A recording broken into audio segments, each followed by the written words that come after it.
Et salut les amis. Alors comme chaque mois, on procède au tirage au sort pour savoir celui qui gagne le tapis. Et en plus, ce mois-ci, j'ai rajouté des deckbox.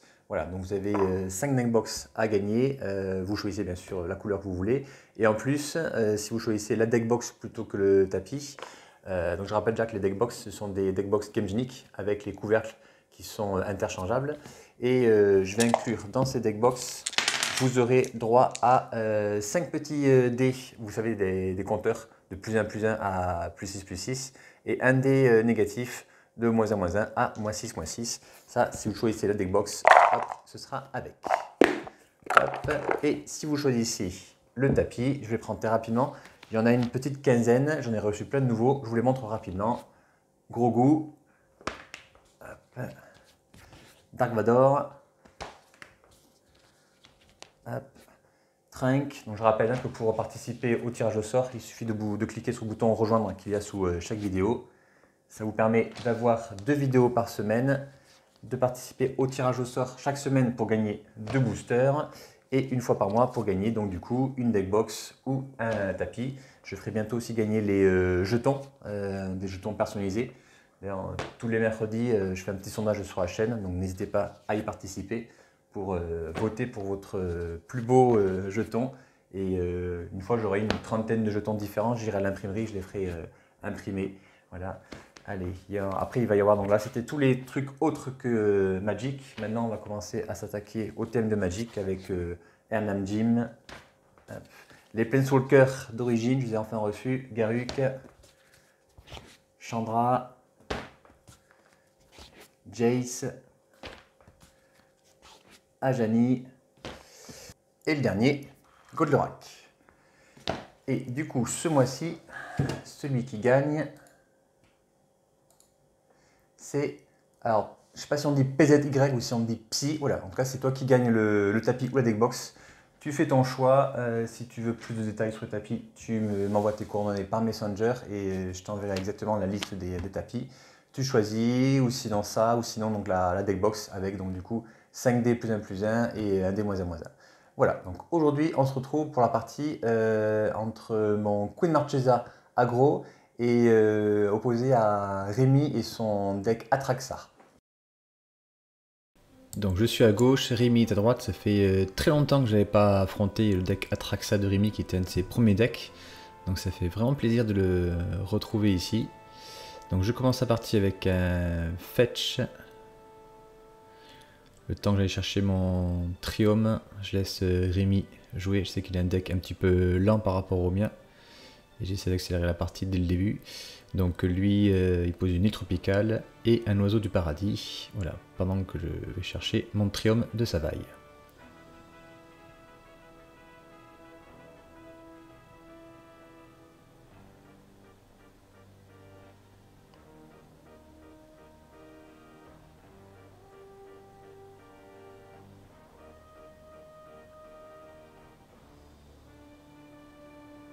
Allez, à nouveau un fetch. J'en profite tant qu'il n'a pas ses terrains dégagés. On ne sait jamais ce qu'il pourrait jouer. Stifle, fin du compte, agent d'opposition, Cérébro Censeur à main ou encore autre chose.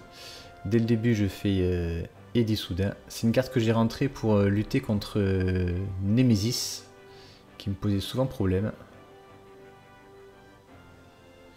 Il fetch, il va chercher un Triome d'Indata. Et avec l'île tropicale, il pose un noble hiérarche. Moi j'avais fait le sacrifice pour pouvoir l'empêcher de se développer. Mais il repose une créature à mana. Allez, à nouveau je fetch. Je vais chercher mon plateau. J'ai rien à faire en revanche. Alors oui, je sais que c'est une version qui est pourtant un peu plus agressive que d'habitude. Mais j'ai une agente d'opposition en main. Je sais qu'il joue beaucoup de fetch, ça pourrait être utile. Et manque de bol pour moi, il fait une brutalité collective pour défausser une carte de ma main. Et je me suis dit que ça se trouve, il y a peut-être encore d'autres surprises. Donc allez, avant toute chose, je vais lancer l'agent de l'opposition. Même si c'était pas méga utile. Et en fait, il avait une chic note de force en main avant que je dévoile ma main.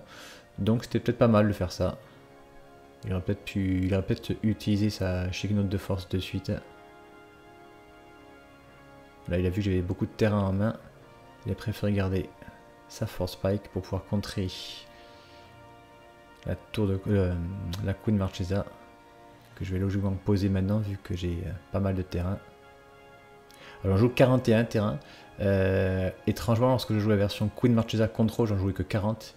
Et j'avais fait un tournoi et j'ai eu que des problèmes de mana. J'avais fait énormément de mulligan. Donc je me suis dit, de toute façon, Queen Marchesa après nous fait gagner du card advantage. Donc autant passer à 41 pour être certain de poser Queen Marchesa. Enfin, certain. Avoir de grandes chances de poser Queen Marchesa, en tout cas au tour 4. Oh, il pose Léovold, donc non seulement il m'a contré Queen Marchesa, mais en plus derrière il pose Léovold. Donc même si je reposais Queen Marchesa, je ne pourrais pas piocher une seconde carte fin de tour.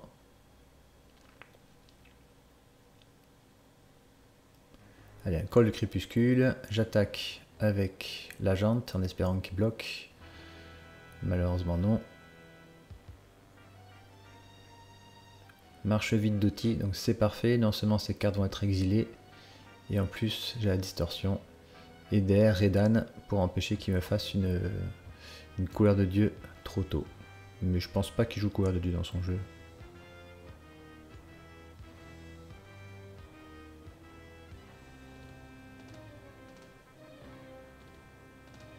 En revanche, le marche vide d'Oti, donc c'est très bien contre tout ce qui est deck qui utilise le cimetière. Notamment Ogak, Grist et les decks combo qu'on voit de moins en moins malgré tout. Il joue un pèlerin d'Avacine, c'est une fin de tour pour lui.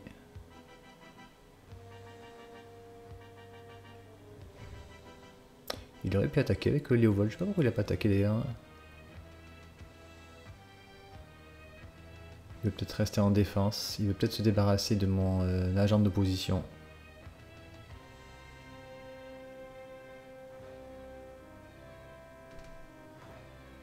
Il a peut-être... de toute façon, c'est un deck 4 couleurs, donc il a forcément beaucoup plus de fetch que moi. Enfin, beaucoup plus. Il a plus de fetch que moi.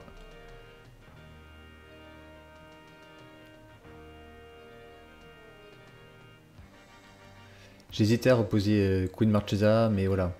Il a un terrain dégagé, il y a de fortes chances qu'il ait un contre-sort, donc j'ai préféré attendre. Voilà, hop, on va attendre la phase de bloc. C'est bien ce qui me semblait, donc il a bloqué. Et donc du coup, je me suis débarrassé de Léovold. Et en plus derrière, je lui mets 3. Je lui mets 5, pardon. Je tente un éliminer ensuite sur le noble, mais qui est contré avec un contre-sort. Ouais, je le rappelle que le contre-sort ainsi que Léovold sont exilés grâce aux marches vides d'Oti. Donc plus tard, je pourrais les rejouer. Est-ce que ça va être utile? Je sais pas.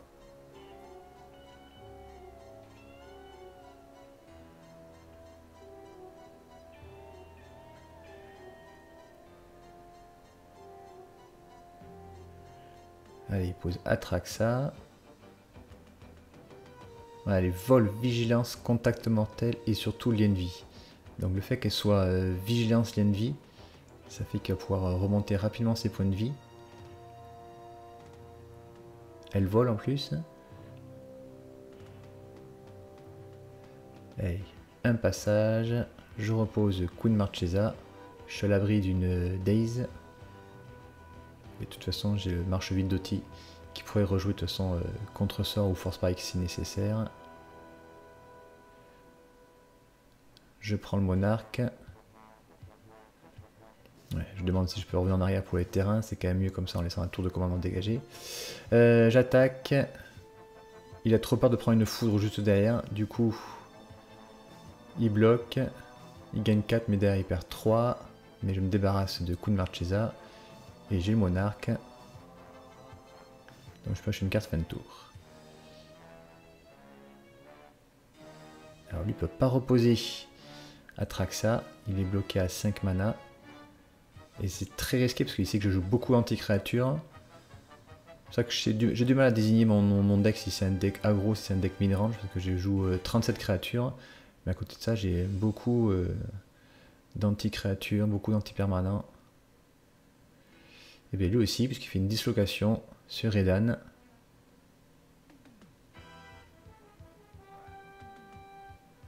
Donc il perd 2 ouais, pour les mana phyrexiens.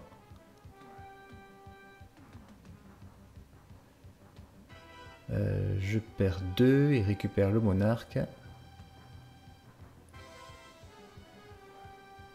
En revanche, dislocation, elle est exilée aussi. Voilà, je lui rappelle. Donc il y a Léovold, contre sort et dislocation, je pourrais rejouer à tout moment. Alors c'est tentant de lui tuer une de ses créatures.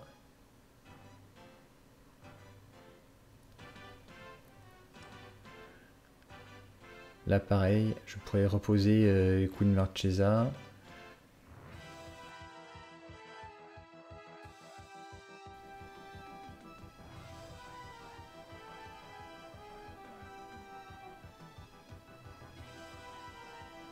Allez, on va lancer Queen déjà, on va voir ce qu'il fait.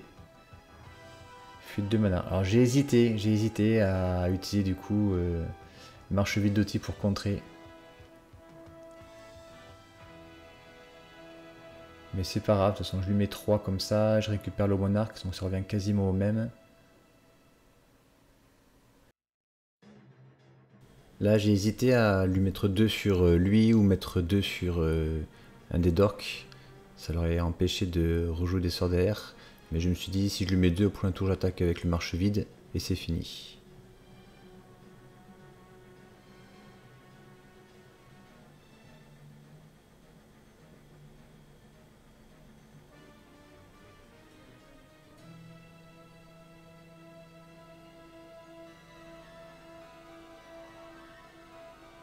Un mage lance vif.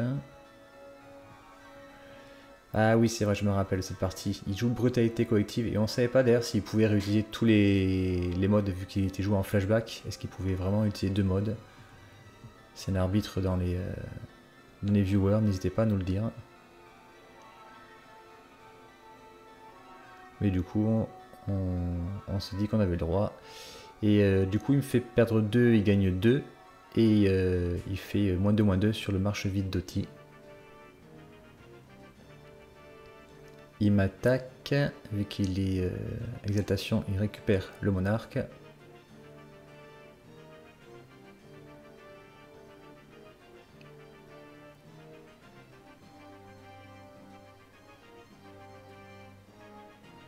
Donc là du coup elle coûte 8 Queen Marchesa.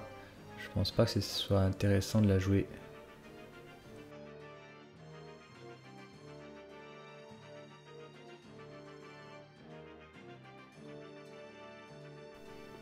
Alors là je l'ai vu au montage mais j'avais pas le droit de lui casser son terrain. Il avait que 3 terrains.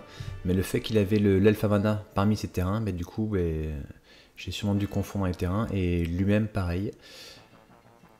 Ensuite je joue le gardien de la porte du cimetière. Et en fait je vais exiler un terrain. Et comme ça dès que un de nous deux va jouer à un terrain, il va perdre 2. Donc du coup lui il est obligé de jouer à un terrain pour pouvoir continuer à se développer.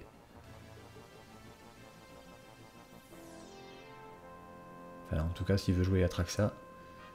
Donc ça va lui empêcher de gagner des points de vie. Et derrière je pose le géant Krakos.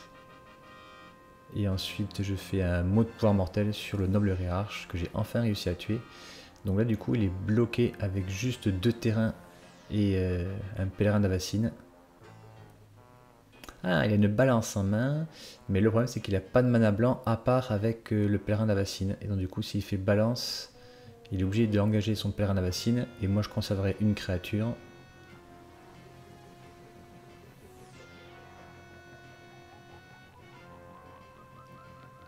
Le gardien en plus il est initiative. Le géant Krakos si le cible il perd 2, donc il préfère ne rien faire. Il garde son monarque, il pioche une carte fin de tour.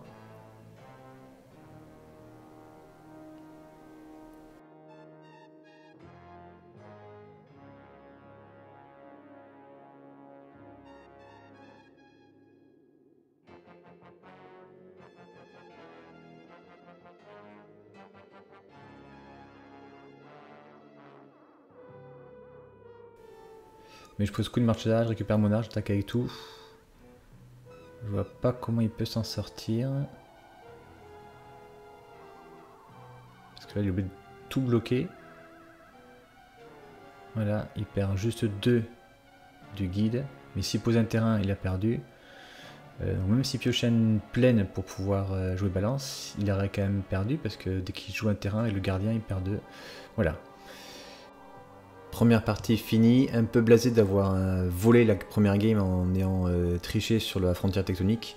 Ça aurait peut-être pas changé grand chose, quoique j'aurais peut-être pu jouer balance plus tard, je sais pas.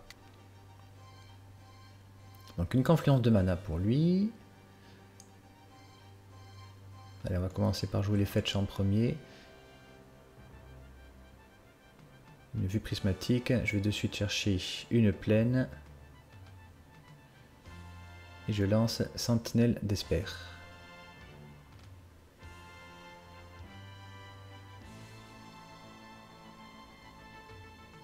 Il y a pas mal de contre de Planeswalker, donc ça devrait me permettre de piocher quelques cartes.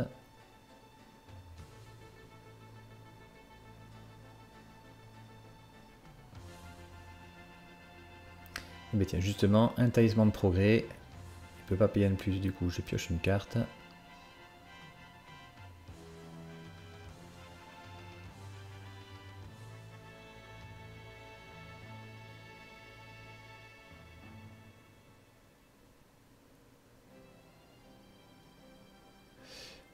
J'avais Urborg en main, j'ai hésité à le poser, mais je me suis dit, attends, il a une confluence de mana, tant qu'à faire, si on peut lui infliger quelques blessures grâce à son confluence, on va retarder au maximum le fait de poser Urborg. J'ai voulu lancer le Magistrat Dranit, c'est contré avec une chic note de force, mais malgré tout, je pioche une carte grâce à Sentinelle d'Esper.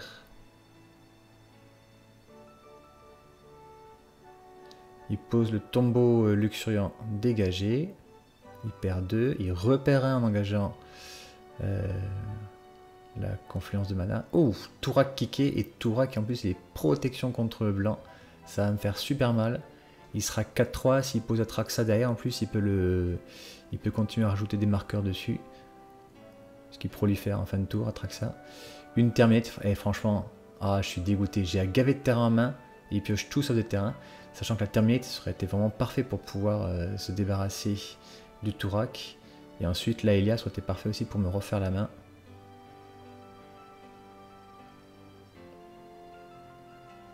J'ai Adeline en main. Et d'ailleurs, c'est une carte que j'hésite à gicler. Et j'ai Voleur de Riche. Et après, tout le reste, c'est que des terrains. Ouais, Adeline, c'est un petit peu mou. Alors, ça peut être bien face à un deck aggro. Mais malgré tout, je trouve que c'est un petit peu mou. Si on n'a pas d'autres créatures à côté, elle fait pas vraiment grand chose. Vous me direz ce que vous en pensez, vous, de cette créature.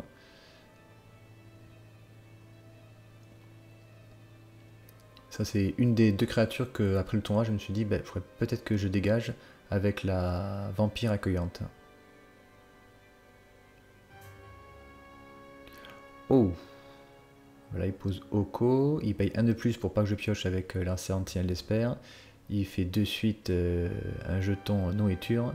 Je rappelle d'ailleurs que les petits jetons nourriture comme ça, comme le jeton monarque, ce sont des jetons que je peux faire, je vais faire bientôt gagner sur la chaîne.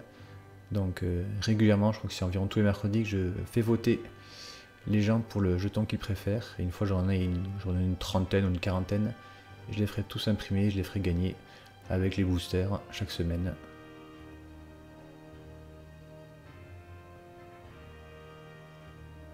Allez, je fetch, je vais chercher une désolation. Il est full tap, j'en profite pour poser coup de Marchesa. Récupérer le monarque, mais le problème c'est que son Tourak est protection contre le blanc. Donc si j'attaque, je perds coup de Marchesa. Je pense pas que ça vaille le coup. Je vais juste rester en défense. Et c'est là où on voit que Adeline, voilà, dès qu'il y a une créature protection contre le blanc, j'aurais préféré avoir une créature qui acquiert l'initiative par exemple ou qui vole. Donc Adeline, je pense qu'elle sera remplacée par une créature qui me donne l'initiative, comme l'aventurière par exemple. Donc du coup il fait le moins 5 de Oko, il me file son jeton nourriture. Et je récupère, et il récupère coup de Marchesa. Il m'attaque avec Tourak et protection contre le blanc. Du coup, il me met 4, il récupère le monarque.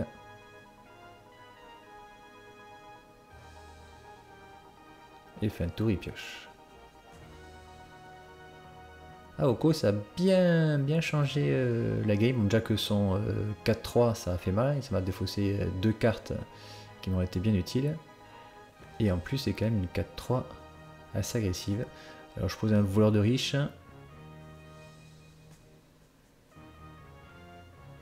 Un pince-crâne. Ben, je vais l'équiper du coup sur le voleur de riche. Comme ça, je pense pas qu'il va bloquer avec Queen Marchesa. Avec Queen.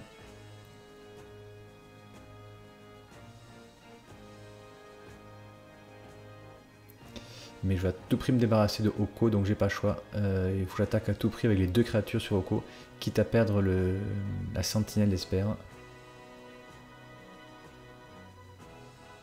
Donc déjà, ouais, on fait la résolution du voleur de riche. J'ai moins de cartes en main que lui. Donc on exile la carte qui est sur le dessus de sa bibliothèque.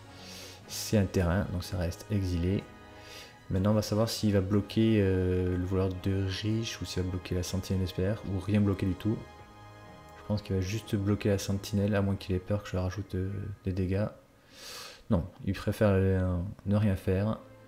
Il accepte de perdre Oko. Il a toujours le monarque de toute façon.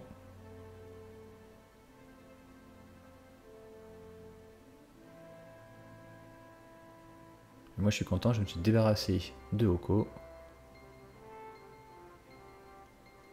Allez, il me rattaque. Je prends 4 partout quand même, il va falloir que je trouve rapidement une solution contre ce 4-3 protection contre le blanc. Il repère un, il se fait très mal avec les terrains. Il fait témoin éternel, il récupère Oko, ce qui va lui permettre de recréer des jetons nourriture et de remonter un point de vie. Donc du coup, le fait qu'il perde pas mal de points de dégâts avec sa confluence de mana, c'est pas trop grave. Et puis surtout, Oko, c'est l'enfer. Hein. Le plus 2 qui transforme enfin, qui crée un jeton foudre, et après c'est un plus 1 pour avoir une créature 3-3. Et puis en plus, depuis tout à l'heure, il me met de gros coups avec Tourak. Alors j'ai pioché Balafre de Flamme, et là c'est grosse hésitation. Est-ce qu'on va tuer Coup de Marchesa pour la récupérer plus tard? Est-ce qu'on va tuer Tourak? Tourak, le problème c'est qu'il est protection contre le blanc, et j'ai pas mal d'anti-créatures blanches. Ça serait pas mal de... Enfin, d'anti-créatures blancs, pardon. Ce serait pas mal de tuer Tourak. Allez, je pose le point de vue exaltant. J'évite encore de poser Urborg, j'ai pas spécialement envie qu'il arrête de perdre des points de vie avec sa confluence de mana.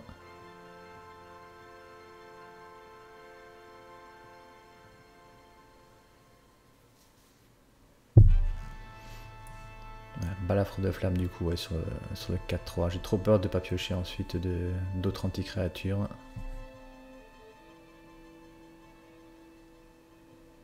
Tant pis, après je peux équiper de toute façon le voleur de riche. Avec pince-crâne. J'attaque. On exile la carte qui est sur le dessus. C'était encore un terrain. Alors du coup c'est pas trop mal parce que lui il aimerait bien avoir des terrains. Il a pas beaucoup depuis tout à l'heure, il a beaucoup de cartes en main mais il peut pas trop les jouer. Il décide de bloquer, il veut garder son monarque, moi du coup ça me permet de piocher 2 cartes et je pioche encore 2 terrains. Regardez ma main, je n'ai que des terrains en main. Donc je pose mon Karizev et derrière il me reste 5 terrains. Donc je suis un peu dégoûté. J'ai toujours pas récupéré le monarque mais il fallait vraiment que je me débarrasse de Tourak qui me faisait 4 points de dégâts par tour. Il pioche un pétale de lotus. Ça peut être pas mal. Il va pouvoir poser Atraxa peut-être. Après, il est pas censé savoir que j'ai 5 terrains en main. Donc il doit un peu paniquer, je pense, de me voir avec autant de cartes en main et autant de terrains sur la table.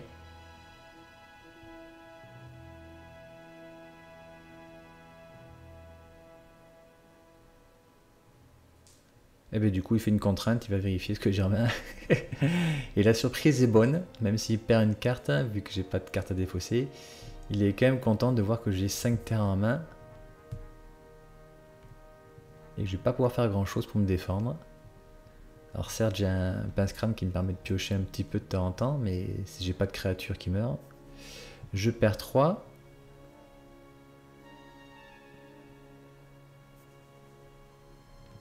Là, je suppose qu'il va poser Atraxa.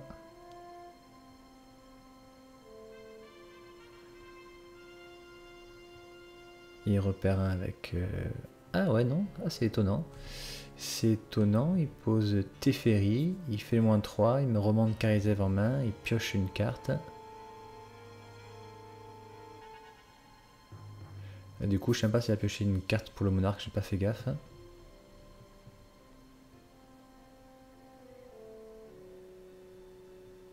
Bon, moi, logiquement, avec tous les terrains que j'ai pioché, j'aurais plus trop en piocher. On va reposer Karizev.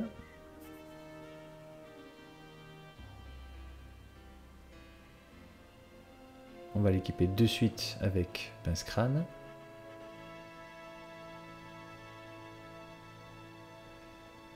J'ai toujours 5 terrains en main. Oui, que j'ai encore pioché un terrain ce tour-ci. Là. Le problème, c'est que depuis tout à l'heure, il a le monarque. Et c'est lui qui reprend l'avantage. Il faut à tout prix que j'arrive à récupérer le monarque. Mais malgré tout, j'ai bien fait tout à l'heure de tuer le 4-3 Tourak qui m'aurait tué sinon depuis le temps. Là, je vérifie le texte de Teferi parce que j'ai Eiganjo en main. Du coup, je peux défausser Eiganjo pour infliger 4 blessures à coup de Marchesa. Voilà, je m'en débarrasse. Enfin, je vais pouvoir la rejouer au prochain tour et récupérer le monarque. Il fait un +2 de Teferi. Alors, Atraxa ou pas Atraxa? Ah bah oui, c'est vrai, il a Oko. J'avais oublié qu'il avait récupéré Oko. Le +2, il fait un jeton nourriture. Et oui, il suffit qu'après, il le transforme en 3-3 ou qu'il échange avec mon Atraxa, avec mon coup de Marchesa. Je serais pas bien. Fin de tour, il pioche une carte. Ou il a pioché un Jace en plus. Et je pioche encore un terrain. C'est hallucinant ce qui se passe. Ah bah au moins, je peux leur poser plein de fois un coup de Marchesa. Après, c'était vraiment l'optique de ma construction. J'ai joué exprès 41 terrains pour être certain de le poser une ou deux fois. Mais là, du coup, ça va. Je peux le poser 3 fois même. Donc, je récupère le monarque.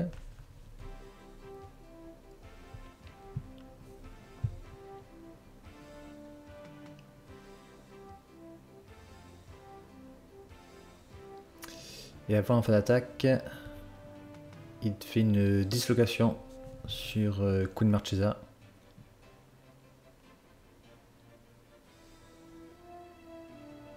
Mais je vais quand même mettre 4 à Oko, parce qu'il y a le singe qui arrive, plus Karizev qui est 2 en force grâce au pince-crâne. Donc Oko n'est plus qu'à 2. Alors j'ai pas réussi à le tuer malheureusement, mais c'est déjà ça de gagner.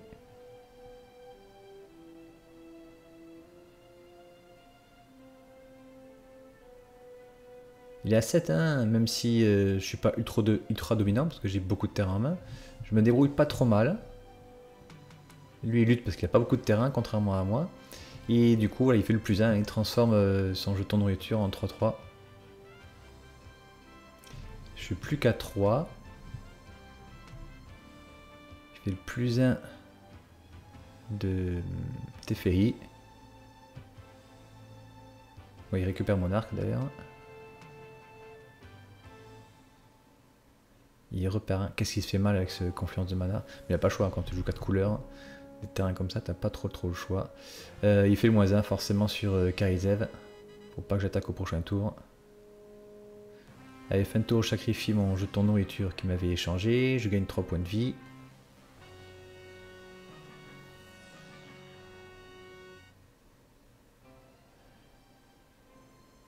Donc j'ai pioché un droit à la gorge, je crois.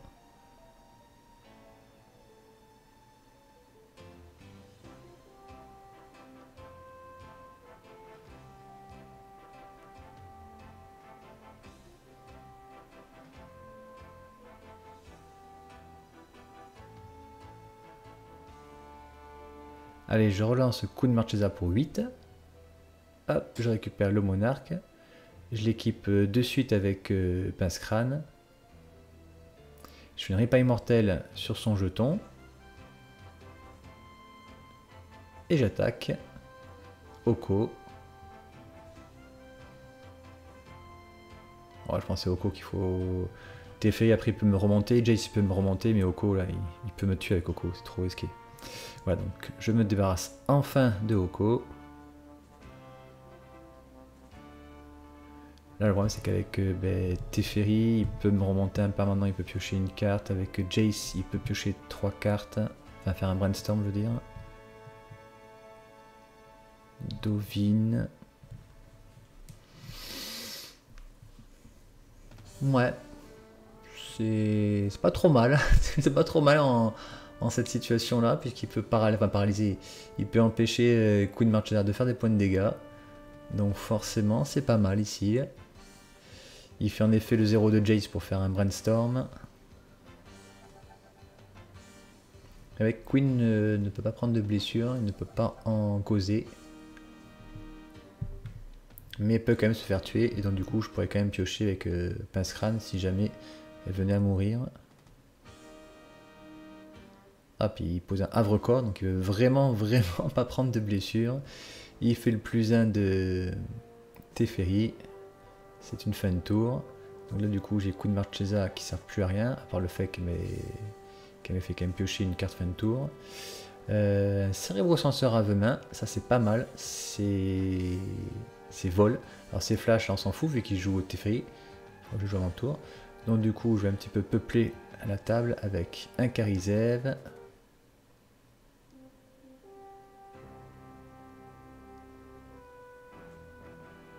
Le cérébro-senseur à main.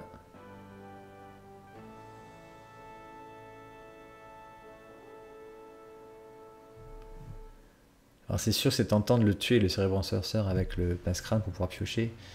Mais il est à 6, hein. Si je peux frapper, si je peux le tuer, c'est encore mieux.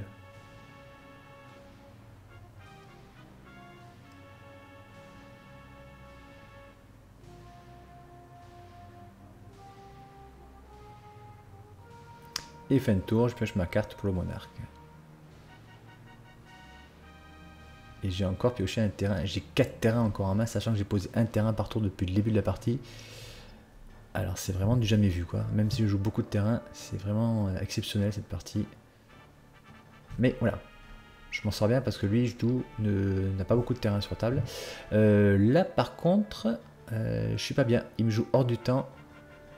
Il y a 3 créatures sur la table, donc du coup, il les fait passer hors phase toutes les 3.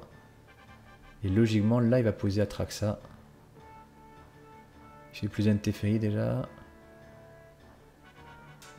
Il fait le brainstorm de Jace.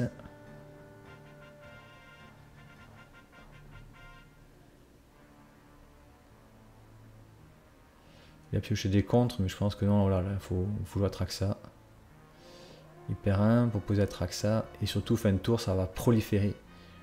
Donc du coup, il rajoute un marqueur sur hors du temps. Un marqueur sur Dovin. Un marqueur sur Jace et sur Teferi. Là, c'est compliqué parce que j'ai encore pioché un terrain et je me dis à chaque fois, je me dis, je peux plus en piocher. Et bien si, je continue encore à en piocher. Bon, c'est pas grave, j'avais un droit à la gorge depuis tout à l'heure en main. Je peux m'en servir en payant un de plus à cause de Dovin. Mais je vais pouvoir me débarrasser sans problème d'Atraxa.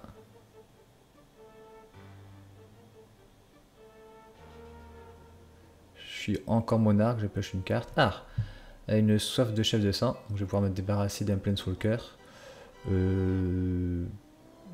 Ce sera Jace, je pense. Jace lui permet de piocher 2 cartes par tour. Teferi, certes, il peut me remonter des sorts. Ah je vais rien pouvoir faire puisqu'il me fait une acquisition de Kozilek. Voilà, la seule carte active que j'ai en main, il s'en débarrasse. Et puis je pense qu'il peut reposer en plus Atraxa. C'est risqué parce qu'il passe à 3 du coup. Et il sait que je joue Foudre. Et il doit bien douter aussi que je peux jouer Incinération et Chain Lightning. Mais j'y joue pas. Donc il craint juste en fait là la foudre. Mais il fait le +2 de Jace, il contrôle ma pioche. Il sait que c'est pas dangereux. Et fin de tour, il prolifère. Donc, qu'est-ce qu'il m'a laissé dessus? Eh ben, un terrain. Ben voilà. Ah, c'est un truc de fou cette partie, quoi. Ah ouais, je suis pas du genre à abandonner parce que voilà, j'avais encore le monarque. Mais là, je pioche encore un autre terrain sur le monarque. Donc j'ai toujours 5 terrains en main en ayant posé un par tour depuis le début de la partie. Ouais, j'aurais pioché une foudre à mon tour, ça aurait été bon. J'aurais pioché plus tard sur le monarque, ça aurait, même pas, ça aurait pas été suffisant parce qu'il avait Atraxa qui lui faisait gagner 4 points de vie. Et puis là, il va encore contrôler ma pioche avec Jace. Donc il vérifie ce que j'ai. Ah. Ah bah en plus il me le laisse. C'est pas un terrain, mais apparemment c'est pas dangereux.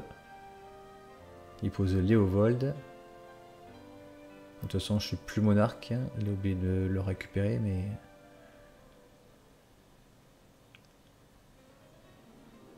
Hop, le petit +1 de Teferi dans le vide. Fin de tour, il prolifère surtout. Ah oui, je pioche mot de pouvoir mortel, c'est une carte que j'aime bien, mais ici en l'occurrence, ça tue une créature non ange, et Atraxa, c'est une créature ange. La chose qui arrive quasiment jamais. Allez, c'est pas grave, un partout, partie à oublier, avec beaucoup de terrain pour moi. Lui, il n'avait pas eu de terrain, donc ça a été un peu équilibré en début de partie, mais à la fin, trop difficile. Allez, tant pis, il est super sympa, il reste plus que 5 minutes, il est ok pour jouer vite la dernière partie. Et en l'occurrence, moi j'ai un Isamaru. Hop, pendant que je fais, tu m'enlèves un point de vie. Oh, je pose aspirante de Luminarque. Aspirante Luminarque tout court, pardon. Je vais booster Isamaru. Je vais frapper. Donc lui, il a un bon départ avec le noble hiérarche. Mais moi, encore meilleur. Un départ très agressif. Oh, il pose tombe aquatique en plus. Dégagé. Il perd 2.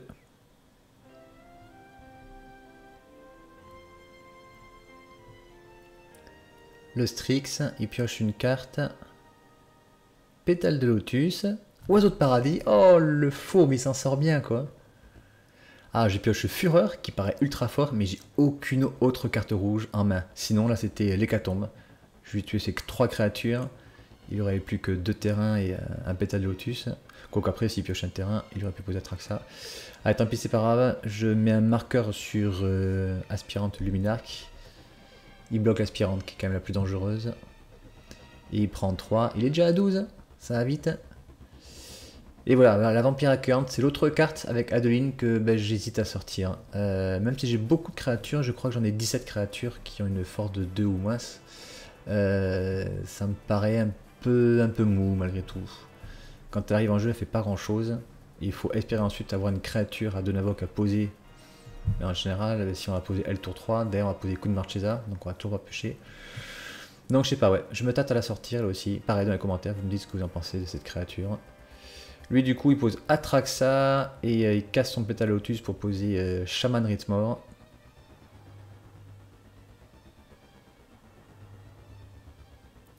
Et ce coup-ci, j'ai pioché Kaitas. J'ai pas d'anti-bête à part Fureur, mais Fureur, tant que j'ai pas mon 5ème terrain, je peux pas la jouer. J'ai pas d'autres cartes rouges en main. C'est pas grave, je joue Atraxa. Je joue coup de Marchesa, pardon. Ce qui est bien de Queen, c'est que de suite on acquiert le monarque, on n'a pas besoin d'attaquer avec. Et en plus, le fait qu'elle soit contact mortel, même lui, c'est une bonne créature comme Atraxa, et il peut pas vraiment la bloquer. Après, il s'en fout, hein, il peut attaquer avec elle, il sera vigilance. En plus, il a exaltation grâce au noble hiérarche, donc il va infliger 5 et surtout gagner 5.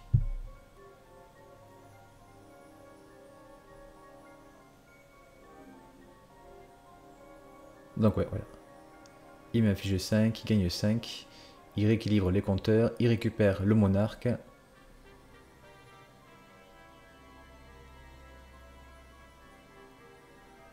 Oh, puis en plus derrière, lumière du bannissement. Il m'exile Queen Marchesa.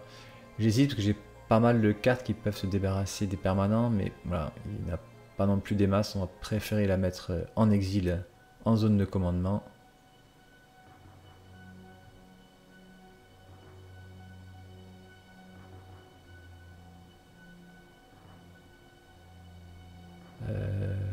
j'hésite entre le Fetch et le Raveland. De toute façon, le prochain tour, je serai obligé de jouer le Raveland. De jouer le... Oui, un des deux de toute façon pour pouvoir reposer coup de Marchesa. Donc autant poser maintenant. Je pose Fury. Je tue Atraxa. J'attaque avec les deux créatures. Je pense pas qu'il va bloquer. Du coup, je vais pouvoir récupérer le monarque. S'il bloque, il perd ses sources de mana. Et il en a tellement besoin pour pouvoir reposer Atraxa.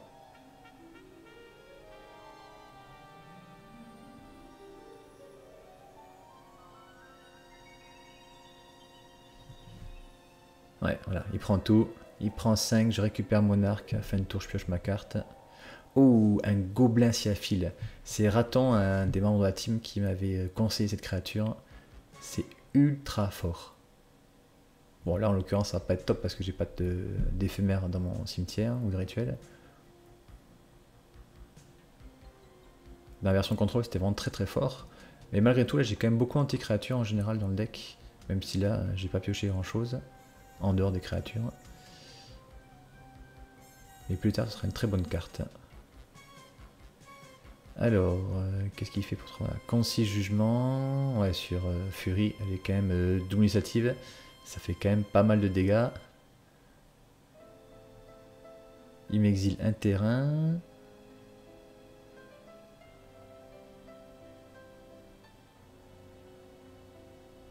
Et pour 4. Allez, encore Tourak Kiké. Non seulement je fais perdre 2 cartes, mais en plus j'ai surtout une créature qui est protection contre le blanc. Alors, il me sort Kaitas. C'était bien pour gagner de la vie, mais contre lui, voilà, de toute façon il attaque avec des créatures volantes ou protection contre le blanc. Je pioche mon Eddy soudain, mais là il y a tellement de créatures, c'est pas top.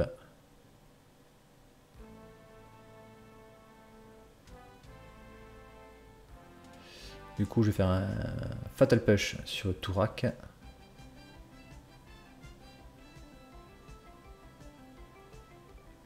Il est à 7, il va prendre 5, il va passer à 2.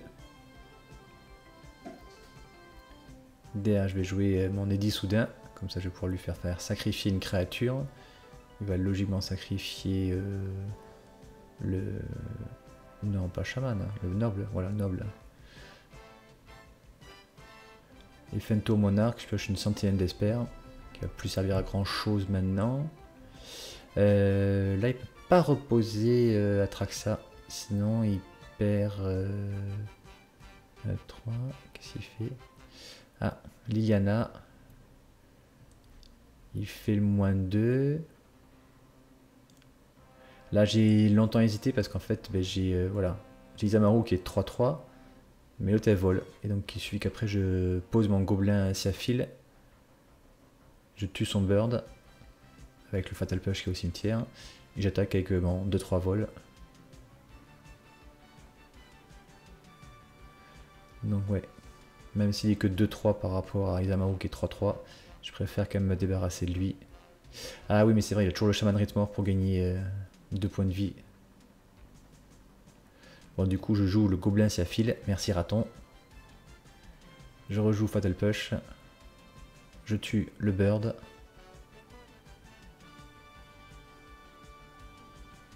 Il prend un mana. Il exile Isamaru. Il gagne 2 points de vie. Il repasse à 4. Je l'attaque. Il passe à 2.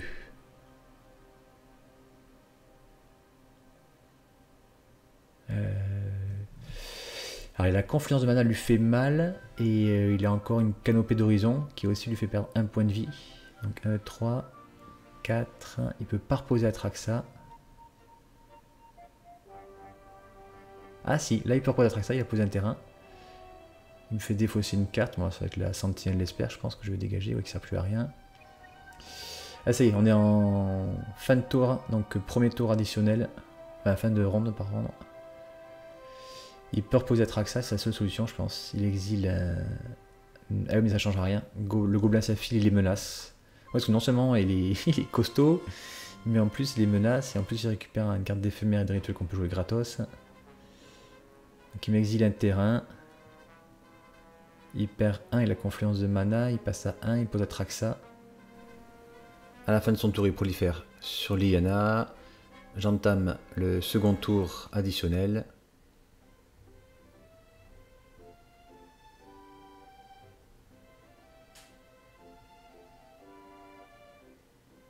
Voilà, il me voit batailler, il me dit c'est pas la peine, hein. T'attaques juste avec le gobelin Siaphil, il les menace, il a 0 carte en main.